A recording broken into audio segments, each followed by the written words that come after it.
Hello, my name is Jake Thornton, and I am a screenwriter and an author, and I'm dabbling a bit in directing and some producing as well.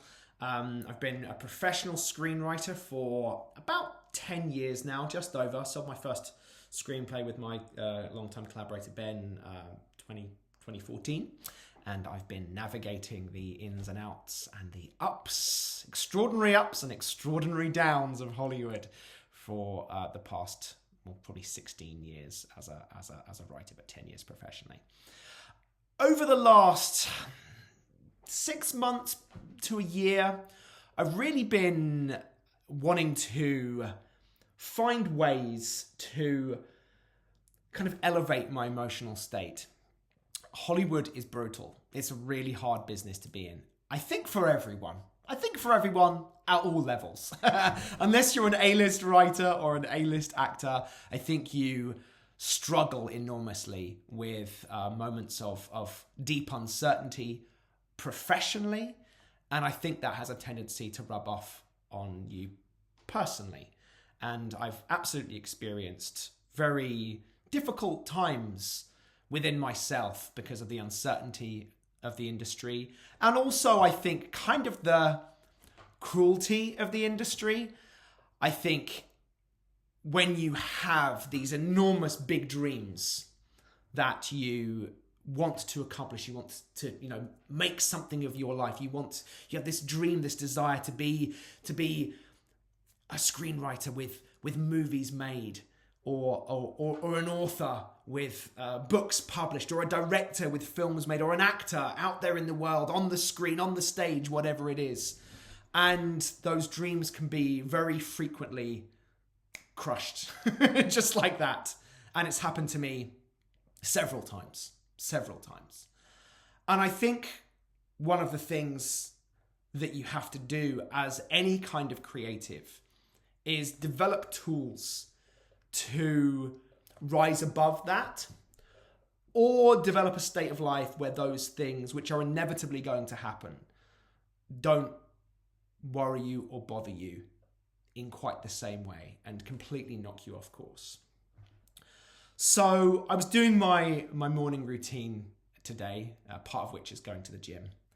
And as I was doing some core work, Katy Perry's Eye of the Tiger came on, and I was just starting to feel really great, feel really good about my day, about the kind of day I want to create, and also the kind of life I want to create. All the stuff, all the noise, all the disruption that's going on in Hollywood, all the uncertainty faded away, and I was just driven and excited to live this day and get to work and do what I do best, which is sit down and write in all of its forms. And I suddenly went, like a little voice whispered to me, which it does sometimes, you need to share this with other people. It's really important that you share what you have going on inside you out there with the world.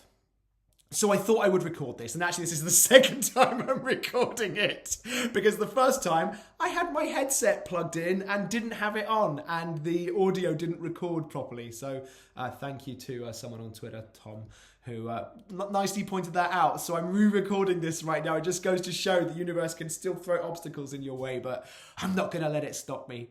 So I was doing a few things on TikTok about my morning routine and what I do every day to kind of get myself into a state of high vibration. But fundamentally, what does it really mean? It just means, how can you start your day and your creative process feeling really good?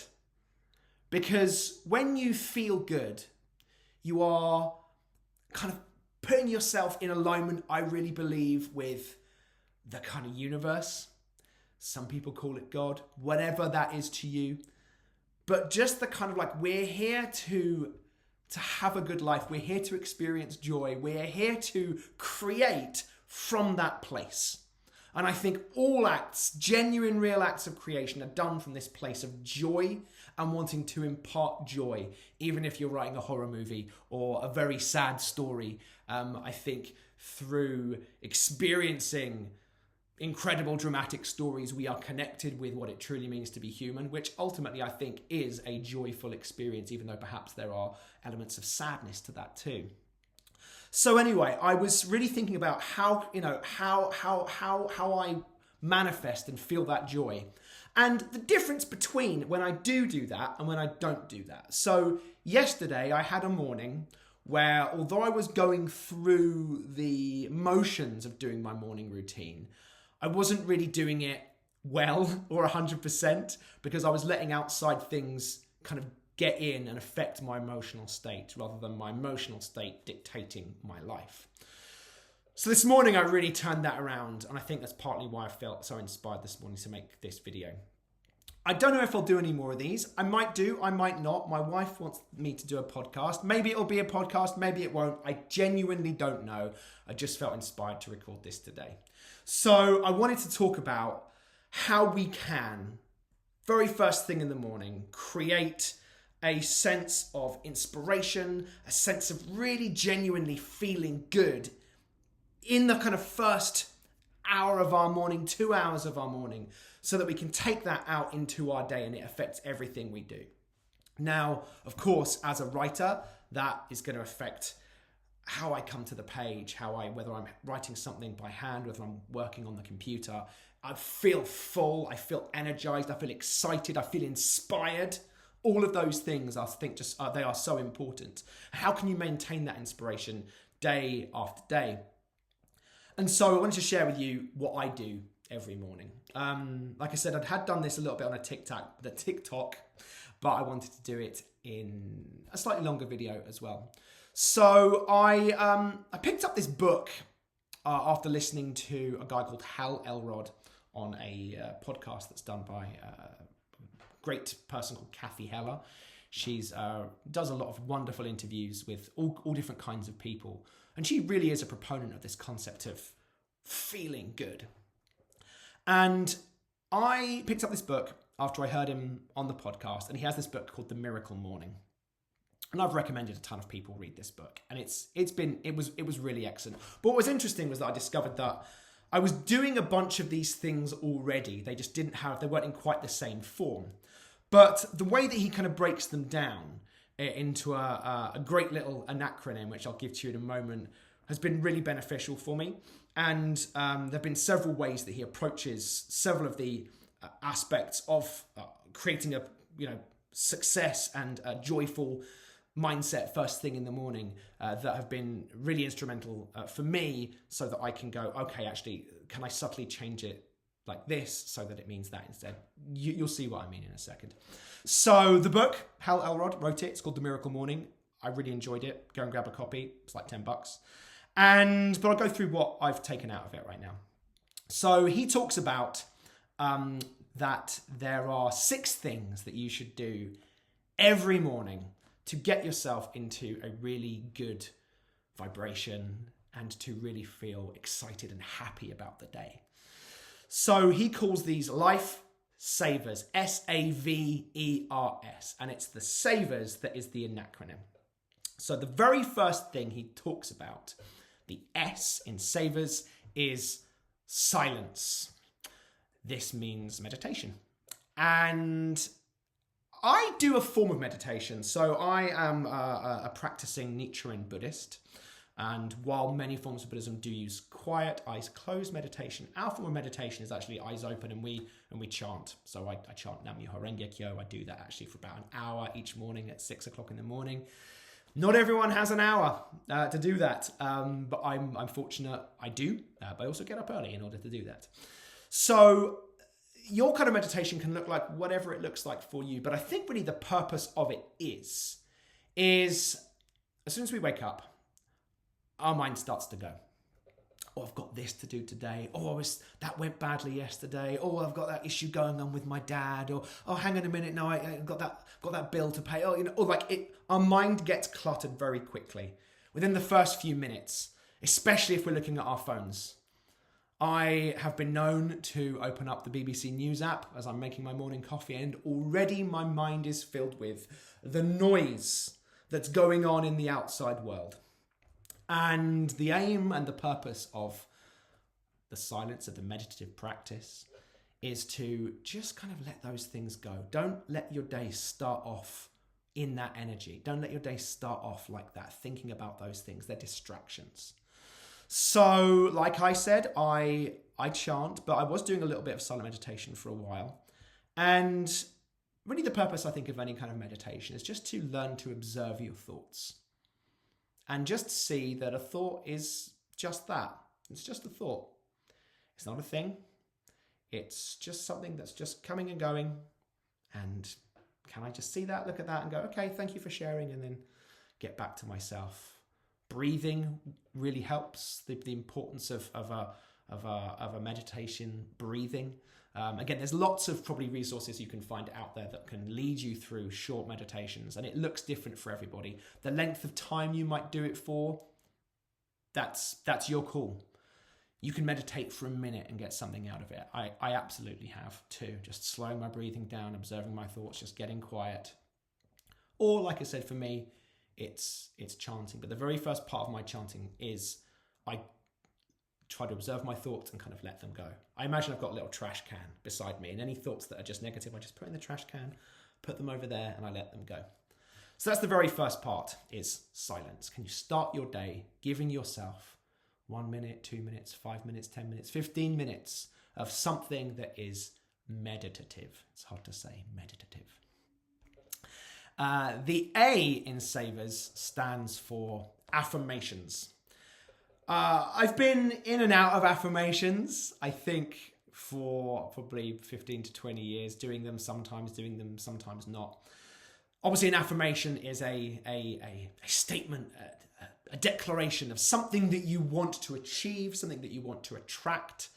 And absolutely, I've done versions where I look in the mirror in the morning and I go, you're the man, you're the boss, you're going to make it happen today. But fundamentally, I think the purpose of an affirmation is to make you feel good. It's to make you feel good and that you are doing something with your life. Now, in Hal Elrod's book, he talks about a way to craft affirmations that aren't so, I'll say, passive. And by that, I mean, most affirmations require no action. They are just a statement of kind of intent.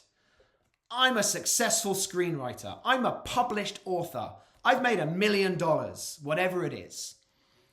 The way he talks about it is he talks about the importance of a commitment to making things like that happen. So, for example, he says, you should phrase them, and again, grab the book. I'm probably not doing it justice, but the importance of going, I am 100% committed to blank, your intention. So right now, I have a really big goal to want to get my first book traditionally published. So my affirmation goes, I am 100% committed to becoming a published author. But that's not the end of it. He then says you should then state what action you're going to take every day to make that happen. So I am 100% committed to becoming a traditionally published author. I will write every day on a book or a short story. So I'm putting out into the universe what I want, and then the action that I'm going to take in order to make that happen. And I think that's really important. Now, I mix up the kind of styles of affirmations too. I really do. You know, I'm a successful screenwriter. I attract things that I want into my life, whatever it is. And also I do those ones as well. And I think it's really important to have this aspect of taking action rather than just putting it out into the universe and just letting the universe do its thing. I think the importance of taking action is paramount. So that's the A, affirmations. The V in Savers is visualization. And I think we as creatives, this is just my favorite part of it, because it's the part where I really get to use my imagination. But here's the thing. Everybody, whether you're a quote unquote creative person or not, lives in their imagination all of the time. All of the time. A fear is your imagination creating something. And what do you do when you're imagining a fear? Well, you actually you feel fear. Your body actually begins to feel and has a physiological effect going on inside. Is it cortisol, the stress hormone is often released. Sometimes we actually physically start to feel anxious, nervous. I'm a nail biter. I bite my nails, So we live in our imagination all the time. Well, what if we took the power of that imagination and rather than focusing on things that we don't want to have happen, well, spending a few minutes every day imagining the things that we do want to have happen. And also, going back to this aspect I was talking about earlier with the affirmations, picturing the effort and the actions required in order to accomplish it. So let's talk about the book that I've been writing that I want to get traditionally published. So I imagined this book as a movie, first of all, about 10 years ago. And so I actually imagined myself at the premiere of this movie. And I go into a whole bunch of details about it. So I imagine, first of all, that I'm in the hotel in London that I've been put up in for the premiere. I've been flown over to the UK, where I'm from originally. And I'm there with my wife, and my two boys have got the room next door, and I'm getting ready. I'm in a nice suit, and I imagine what my wife Siri's wearing. And then the phone rings, and it's the front desk saying that the car is here. So I pick it up, I answer, "Thank you very much, we'll be done in a moment." I go next door, I knock on the boys' door, and they look really smart. They're in suits and ties, and they just look lovely and handsome. Then we go down in the elevator, we go through past the front lobby, and we go out to the car that's waiting, and we're driving through London. And while we're driving through London, a big red double-decker bus passes, and on the side is a banner advertisement for my movie.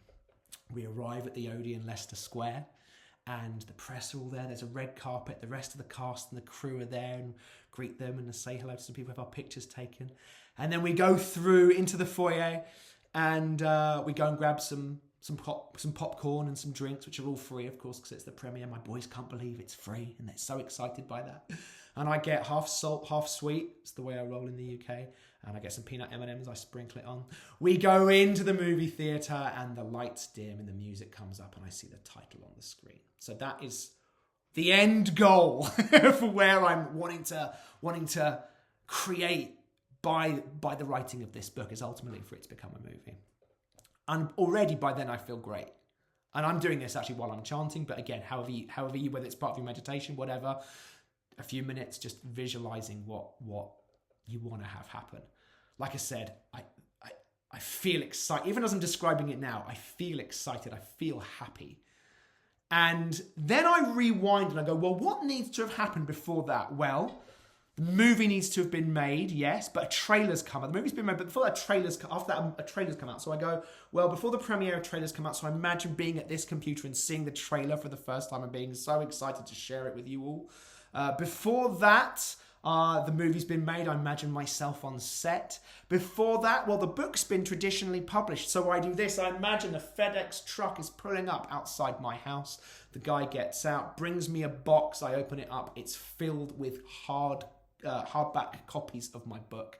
I take them out, and I actually mime doing this in front of my Buddhist altar where I chant every day. And I pick the book up, I turn it on the side, I open it up, I smell it. I oftentimes imagine that I'm signing it to someone, and then I send it out to the universe.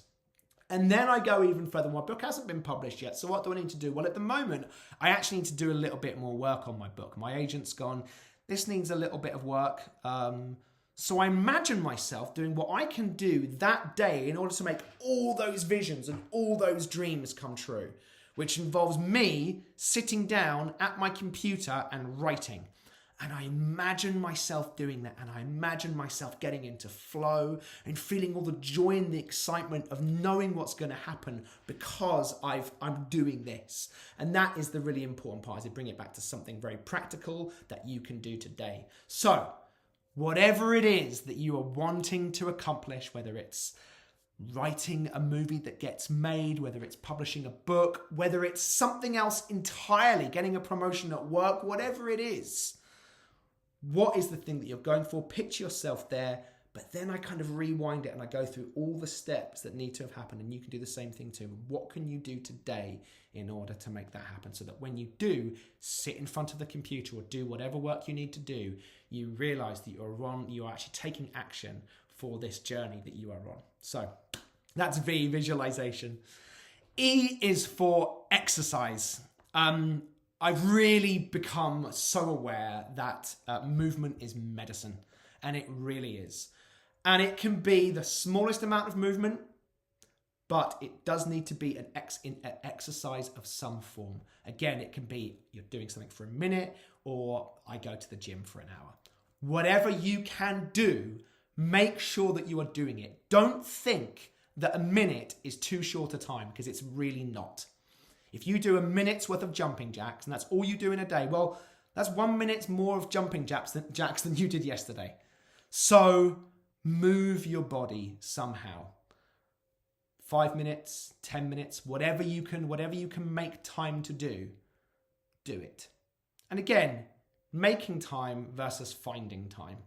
If you're trying to find time, you never will. You need to make a commitment that you're going to make time to look after your body. Your body is what keeps you healthy. Stephen King writes about the importance of exercising. He exercises every day before he sits down and writes. You need to do exactly the same thing too. E is for exercise. R is for reading. Self-explanatory. But it should be, I think, reading that is in some way developing you as a person. There are lots of self-development books out there, whole industry, but there's some really amazing stuff out there, whether it's about the importance of wealth generation or success mindset or something spiritual. I'm actually in the process right now of reading 3 books. One looks after my kind of spiritual life. It's a series of lectures about the Lotus Sutra, which is the sutra that we study in my form of Buddhism. So I read that for 5 minutes, and I'm underlining, making notes. I'm actively reading it. I'm not just passively reading it. I'm really actively reading it. Currently, then, I'm reading a book on how to become a parent to emotionally strong boys.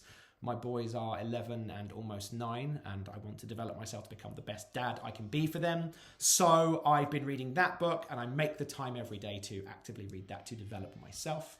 And lastly, I do a bit of professional development. I'm reading a book I've had for years and have never gotten around to reading. It's called The 7 Basic Plots. It's by Christopher Booker. And it's just talking about the 7 archetypes of plot that exist throughout time and how they've evolved and changed over time. And so that's me developing myself as a professional storyteller, both for the screen and as an author. And the very last thing in this Savers is the importance of scribing. This means journaling, writing something down. And this can look like whatever it looks like for you, whether it's doing like a morning pages, if you're familiar with that concept from The Artist's Way, or if it is what I do, I write down all the things I'm grateful for every morning. And I have a list of things that normally tend to come up for me. You know, I'm grateful I have a roof over my head. I'm grateful I have food in the fridge and running water, all the things perhaps that we take for granted, particularly in the West. Grateful I'm healthy. I'm grateful I'm alive. I'm grateful I can breathe. All of those things, and I write them down every single morning. And sometimes things come up that I wasn't expecting, new things all the time. But it's really important. I just start this day off with this attitude of gratitude. And again, by the end of writing this list, I go, wow, I've got so much to be grateful for. I've got so much. I'm really lucky. So after that, I do a little bit of journaling about perhaps what I've got to do with my day. Nate Davis. Why did I get Nate's name wrong? Nate Davis got me onto a great journal the other year that was talking about the importance of doing 5 things every day. What are the 5 things that you're going to do every day? They might be difficult things you don't want to do. But he got me onto this journal. I started to do it, and now I do a slightly different variation of it. I basically plan my day out. With what I have to do each day, and as those things get accomplished, I mark them off. So that's part of my journaling as well. I also write down. This is something that I've started to do after reading a fantastic book on storytelling by a stand-up storyteller called Matthew Dix, and it's called Homework for Life. And it's basically you write down one thing that happened to you the day before, and kind of what you learned from it. And it's been a really amazing way of just kind of charting my life, you know, like you might keep a diary, for example, but also going, oh, actually, I did learn something, even if it was a small thing. What was the one small thing that I learned yesterday? And it's been a really amazing thing, I think, for us. If you're a storyteller like me, you know, this is part of the emotional well that we are actually drawing upon in all of our work. So, Homework for Life, check out the book. I forget the name of it right now, but it's by Matthew Dix. Storyworthy, that's what it's called. Storyworthy by Matthew Dix, D-I-X. Check it out, it's a fantastic book. Anyway, by the time I've done all those things and by the time I come back from the gym, I feel so full, I feel so great that I can tackle the day. And no matter what happens, whether it's good stuff, whether it's bad stuff, I'm just kind of in this state of joy and excitement and passion for what I do. When I then approach the page and I approach the work I've got to do for the day, I just feel full. Anyway, I wanted to share that with you because that's just something that has really changed my life pretty profoundly over the last little while. And I may end up doing a few more of these. Perhaps we'll do a meditative breathing thing. Perhaps we'll do some visualization if that's helpful for you. Why don't you let me know perhaps what you'd like to see or any comments about what you found helpful in this video. Write them down in the comments below. I'd really love to hear from you. And yeah, if this was useful, great. Please share it. And yeah, the book is The Miracle Morning, Hal Elrod. And yeah, let's keep going. Let's keep inspiring each other. Let's keep writing. Let's keep creating. And let's keep making the life that we want to make. Have a good one.